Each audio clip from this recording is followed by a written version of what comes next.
sekali kehidupan spiritual kita. Begitu. Karena di dalam kehidupan spiritual kita ada kehidupan. Karena kehidupanlah yang menghasilkan uang, bukan sebaliknya. Baik, seperti tadi saya katakan, hari ini kita sudah kehadiran Ibu Fanny Lukman ya. Beliau sudah mengalami banyak pertolongan Tuhan di dalam kehidupannya. Seperti tadi Bapak Leo sampaikan kepada kami bahwa spiritualitas itu berhubungan dengan keuangan kerajaan, seperti itu Pak. Betul. Nanti kita akan menyaksikan nanti bagaimana Ibu Fanny Lukman akan menyaksikan di dalam bisnisnya beliau begitu diberkati Tuhan, banyak pertolongan-pertolongan Tuhan yang sudah dialami oleh Ibu Fanny selama beliau menjalankan bisnisnya, tentunya dengan pengertian tentang keuangan kerajaan yang diterapkan dalam kehidupannya. Tetapi sebelum itu mungkin saya juga ada satu pertanyaan lagi, mungkin pemirsa juga ingin tahu Pak, kepada Pak Leo begitu, bagaimana menjelaskan di mana keterkaitan antara firman Tuhan yang segar tentunya yang profetik begitu Pak, dengan landasan keuangan kerajaan. Nanti setelah itu saya akan berikan waktu kepada Ibu Fanny untuk menyaksikan bagaimana Tuhan menolong kehidupan. Sebenarnya kalau Ibu tanya saya, di mana keterkaitannya landasan keuangan kerajaan dengan pesan profetik, masih ada kaitannya dengan pertanyaan Ibu tadi yang pertama. Karena begini, bagaimana kita bisa mendengar suara Tuhan, bagaimana kita bisa dibimbing oleh suara Tuhan yang segar, yang profetik itu, kalau kerohanian kita padam. Kita nggak mungkin bisa mendengar suara Tuhan. Istilahnya kalau kita ngomong kasarnya, bagaimana mayat bisa kita pimpin, gitu. Kita hanya bisa memimpin dan memberitahu orang yang hidup, yang bisa mendengar. Nah, jadi perkataan profetik itu seberapa penting di dalam membangun landasan? Ya, sangat penting. Kenapa? Karena Tuhanlah yang memberikan arahan-arahan. Karena Dia yang tahu apa yang sedang terjadi dan apa yang akan terjadi. Ambil contoh adalah ketika Tuhan berkata kepada Elia untuk menyampaikan pesan Tuhan bahwa 3,5 tahun Israel akan mengalami kekeringan. Ketika dia menyampaikan pesan Tuhan itu, apa yang terjadi? Seluruh Israel mengalami kekeringan. Lalu Tuhan berbicara kepada Elia untuk tinggal di tepi sungai Kerit. Dan dia dengar suara profetik itu. Dia dengar perkataan Tuhan itu. Lalu dia taati dan dia tinggal di tepi sungai Kerit. Lalu Tuhan berkata, aku akan mengirimkan daging dari burung-burung gagak ini yang akan mengirimnya. Dan engkau akan minum dari air sungai itu. Dan ketika dia taati perkataan profetik itu, sementara di seluruh Israel mengalami kekeringan, sementara di seluruh Israel mengalami kesulitan, Elia tetap eksis. Elia tetap diberkati Tuhan. Dan ketika air sungai itu mulai berkering, Tuhan minta dia untuk pergi ke Sarfat, ke daerah Sidon. Nah, saudara, dia dikatakan begini, saudara para pemirsa, ketika Tuhan utus dia dengar suara Tuhan. Dan kembali dia ketemu dengan seorang janda. Dan di situ dia diberkati pada akhirnya. Jadi, menurut saya, perkataan profetik sangat penting keterkaitannya dengan membangun landasan keuangan. Karena keuangan kita tidak dibangun dengan kekuatan kita, tetapi dengan cetak biru, sebagaimana dalam episode yang awal sekali saya katakan, cetak biru keuangan. Nah, di dalam cetak biru keuangan inilah Tuhan bertanggung jawab untuk memberkati kita. Tapi kalau kita berjalan di luar kehendak Tuhan, Tuhan tidak bertanggung jawab. Itulah sebabnya mengapa suara Tuhan, pimpinan Tuhan sangat penting sekali di dalam berkat-berkat ilahi. Ya, contoh lagi adalah ketika ada seorang janda di dalam cerita Alkitab, bahwa suaminya adalah seorang nabi. Lalu suaminya meninggal. Ketika suaminya meninggal, ternyata baru ketahuan keluarga ini punya hutang begitu banyak. Nah, mereka nggak tahu bagaimana membayar hutang. Lalu mereka datang kepada seorang nabi Tuhan. Nabi ini adalah Nabi Elisa. Lalu Elisa memberitahu kepadanya untuk melakukan hal yang di luar pemikiran manusia sebenarnya. Karena janda ini membutuhkan uang untuk membayar hutangnya. Tetapi Elisa memberitahu untuk mengumpulkan bejana kosong. Dan terjadi mujizat. Minyak itu tidak berhenti mengalir. Jadi, maksud saya adalah di sini para pemirsa yang dikasihi Tuhan, jangan anggap sepele suara Tuhan. Khususnya yang profetik segar untuk situasi kita saat ini. Bukan cuma yang di Alkitab.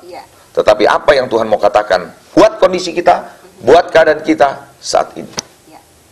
Baik, satu pertanyaan lagi buat Pak Leo sebelum nanti saya akan serahkan waktu ini kepada Ibu untuk boleh memberkati pemirsa dengan kesaksian bagaimana Ibu Fanny ditolong oleh Tuhan sedemikian rupa. Ada keterkaitannya Pak Leo dari penjelasan Bapak mengenai landasan keuangan yang tidak tergoncangkan gitu Pak. Saya melihat banyak faktor, ada rohani, karakter, dan praktek bisnis, Pak. Merupakan faktor yang penting ya, Pak ya? Itu sangat penting ya, Pak ya? Bahkan sangat ya, Pak ya? Bukan hanya penting, tapi sangat penting. Apa sebabnya, Pak? Bisa mungkin Bapak tolong jelaskan gitu. Rohani, karakter, dan praktek bisnis itu harus sejalan. pemirsa harus mengerti bahwa yang menjadi target Tuhan dalam berkat itu adalah manusianya, yaitu Anda, saya. Jadi kitalah yang menjadi target utamanya untuk bisa menerima berkat itu.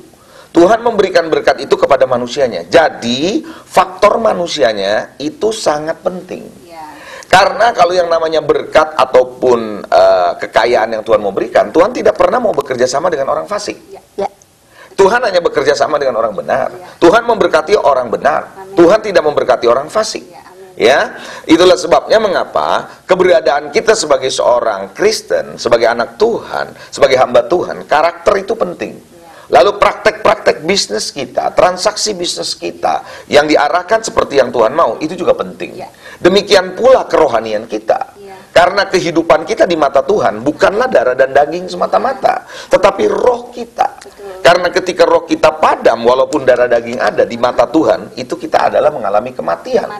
Tapi ketika roh kita hidup, maka apa yang terjadi? Kita diminta oleh Tuhan bukan hanya rohani kita hidup, bukan hanya transaksi kita yang benar, tapi karakter kita juga benar.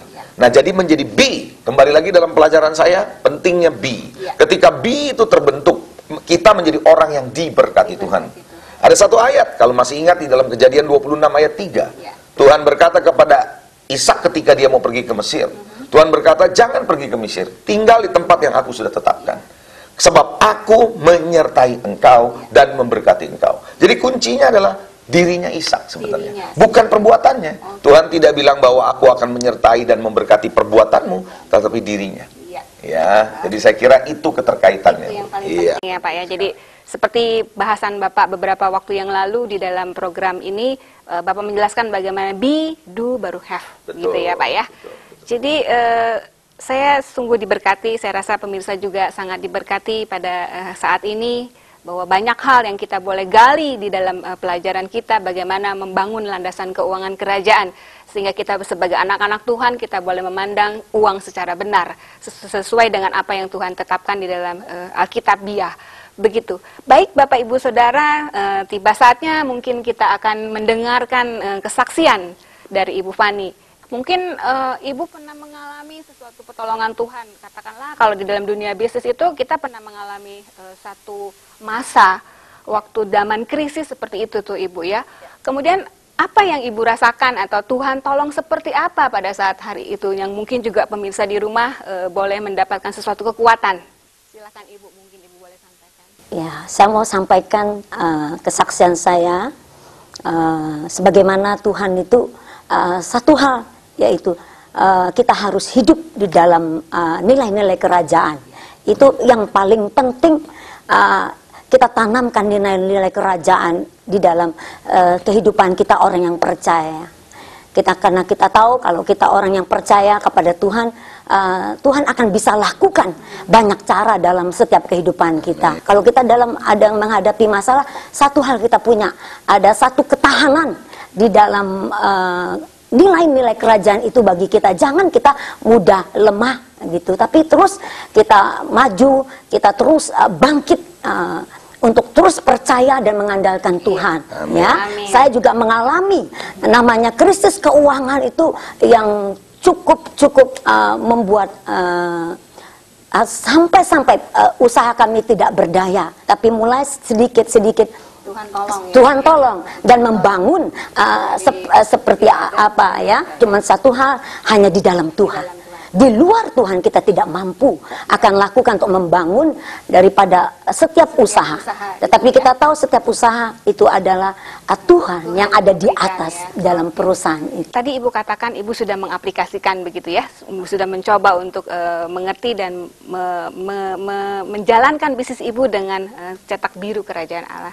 Saya kepingin mungkin pemirsa juga di rumah ingin mendapatkan sesuatu cerita yang begitu Ibu alami begitu, sehingga tangan Tuhan itu begitu mengangkat Ibu gitu ya, sehingga Ibu dibebaskan dari satu keadaan bisnis Ibu yang terpuruk, kemudian Tuhan angkat menjadi sesuatu yang lebih baik dan lebih baik dan lebih baik lagi. Misalkan pada saat waktu krisis, jadi sampai mungkin apakah Ibu Gim pernah sampai, aduh saya mesti jual rumah, jual mobil, jual segala sesuatunya, sehingga apa yang Ibu miliki itu menjadi seolah-olah dinolkan oleh Tuhan. Sempat ya, untuk rumah terjual, ya. Kendaraan tadinya ada 4, terjual 3, tinggal satu pun itu tidak ada BBKB. Kalau ada BBKB itu pun terjual gitu ya. Bagaimana Tuhan betul-betul hampir mengenolkan gitu ya. Tetapi saya percaya bahwa Tuhan itu tidak pernah meninggalkan kita. Ya, meninggalkan orang yang percaya, Dia tidak pernah membiarkan kita. Kalau memang kita menghadapi satu krisis itu, Tuhan tahu bahwa ya Tuhan memberikan pencobaan kepada kita tidak melebihi kekuatan. Saya pernah sebelum kejadian saya pernah baca tentang buku kisah daripada Ayub. Saya tidak mengerti kalau memang saya harus alami, tapi di situ saya melihat bagaimana Ayub mengalami penderitaan yang luar biasa. Segala-galanya pun sampai tidak ada. Tuhan ambil, tetapi akhirnya Tuhan memberkati dia menjadi 2 kali lipat. Saya juga percaya bahwa semua sesi-sesi yang kita sudah jelaskan kepada pemirsa di rumah itu juga merupakan sesuatu yang kuat, yang boleh menjadi sesuatu kan landasan yang begitu kuat di dalam kehidupan kita untuk kita aplikasikan, Bapak. Gitu, Pak ya. Oke, saya kira perbincangan kita pada hari ini cukup membuat pemirsa di rumah juga menjadikan sesuatu yang menggairahkan untuk boleh terus dan terus mengerti bagaimana cetak biru keuangan kerajaan Allah. Baik pemirsa, sebelum kita akhiri perbincangan kita akan bersama-sama berdoa dengan Pastor Leonardo Syamsuri dengan Ibu Fanny Lukman untuk kita bersatu hati di dalam doa. Saya undang Bapak Leonardo untuk boleh memimpin kami di dalam doa. Mari kita berdoa para pemirsa, mari kita berdoa bersama-sama. Bapa di surga, terima kasih Tuhan untuk segala hal yang Kau sudah jelaskan buat kami. Bagaimana landasan keuangan yang berasal daripadamu itu sangat penting. Karena setiap landasan yang dibangun akan diuji oleh Engkau Tuhan. Pada waktunya, melalui goncangan-goncangan, melalui kondisi keuangan, karena kami tahu Tuhan, keuangan di dalam dunia ini akan mengalami banyak goncangan. Tapi kami tahu Tuhan, kami sadari Tuhan, ketika kami membangun landasan yang betul berdasarkan kebenaran-Mu Tuhan, membangun landasan keuangan yang kuat dan berasal dari kerajaan-Mu dengan nilai-nilai kerajaan-Mu, kami tahu kami tidak akan tergoncangkan. Tuhan, situasi apapun tidak akan membawa kami panik, tapi membuat kami sadar bahwa Engkaulah Tuhan yang akan memberikan kami jalan keluar di dalam setiap masalah kami. Terima kasih Tuhan. Kami percaya Tuhan Engkau juga akan memberkati para pemirsa, dan Engkau akan memberkati mereka Tuhan, dan membuat mereka Tuhan menyadari untuk melihat kembali landasan keuangan masing-masing. Baik landasan keuangan pribadi, rumah tangga, usaha mereka masing-masing. Terima kasih Tuhan. Dalam nama Yesus kami berdoa. Amin.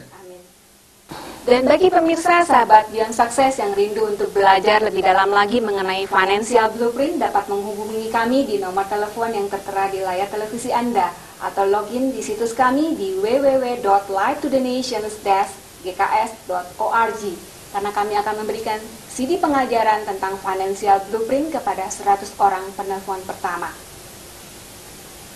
Pemirsa sahabat Beyond Success, pastikan Anda tetap bersama kami di program Beyond Success, pendekatan baru dengan pola pikir yang baru. Terima kasih, Tuhan Yesus memberkati Anda semua. Shalom. Come on church, arise and shine.